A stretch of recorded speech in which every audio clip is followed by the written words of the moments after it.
Every year, the deadliest confined space entries happen for one specific reason.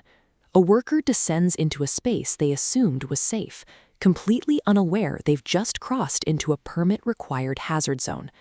To prevent that fatal error, we have to look closely at the criteria laid out in OSHA Standard 1910.16. We are going to break down the exact diagnostic tree used to classify confined spaces, so you know exactly what you are walking into. Keep in mind, this overview is an educational tool. It is not a substitute for formal, hands-on safety training or official legal advice. What makes these environments uniquely lethal is their geometry. A confined space is unforgiving. It takes a minor, everyday hazard, like a slow chemical leak or a slight temperature increase, and rapidly amplifies it into an inescapable trap. Because the environment itself multiplies the danger, correct initial classification is the absolute first life-saving decision you make on any job site. Before discussing permits, is the workspace legally a confined space? First, it must be large enough to physically enter. Second, it must have restricted means for entry or exit. Finally, it is not designed for continuous human occupancy. You can see this in the real world. These massive grain silos are large enough to enter, but aren't meant to be occupied. The same rule applies below ground. This underground brick vault is spacious, but the restrictive entry and lack of life support check all three boxes. If a workspace fails even one of these three tests, OSHA does not classify it as a confined space. But if it meets all three, it requires passing the next, much deadlier phase of evaluation. This flowchart introduces a critical fork. We separate standard spaces from permit-required spaces by identifying 4 hazard triggers. The first is atmospheric. You must test the air in sequence, first verifying oxygen is above 19.5%, then checking for flammable gases, and finally toxic vapors. The second trigger is engulfment.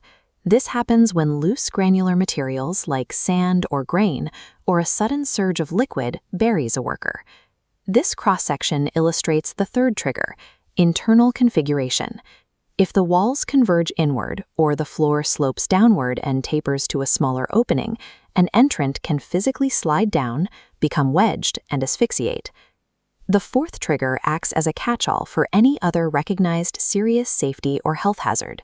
That includes exposed live electrical wires, unguarded mechanical blades, or extreme heat stress. The classification rule here is absolute. A space achieves non-permit status only if it contains 0 hazards. A single actual or even potential hazard instantly triggers permit-required status. A non-permit space is an area proven to be entirely devoid of all 4 deadly triggers. If you cannot document 0 hazards, a formal entry permit is your only legal and operational shield. This entry permit documents hazards before crossing the threshold. Under OSHA Section C7, a permit-required space is downgraded to non-permit only if all physical hazards are eliminated, like locking out mechanical energy. Moving to space ventilation at the bottom, we hit the atmospheric prohibition. Using forced air to blow out toxic gas is a control, not an elimination. Therefore, ventilation alone cannot permanently reclassify a space. This diagram shows the strict exception known as alternate entry under OSHA Section C5. If an atmospheric hazard is the absolute sole threat in the space and continuous forced air can make it safe, an employer can waive the full permit requirement. These operational exceptions are highly fragile. If a new chemical is introduced or a ventilation fan fails, the space instantly reverts back to permit required. This complete diagnostic flowchart represents your operational playbook. First, confirm the 3 baseline physical criteria to see if the space is confined. Then, systematically test against the 4 deadly hazard triggers to determine if a permit is required.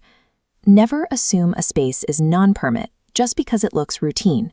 You have to prove it using OSHA's criteria before every single entry. Taking 5 minutes to correctly classify a confined space can be the difference between going home safely and becoming another OSHA statistic. To learn more about workplace safety and OSHA rules, subscribe to the HSE Study YouTube channel. Click one of the videos on screen to keep learning, and stay safe out there.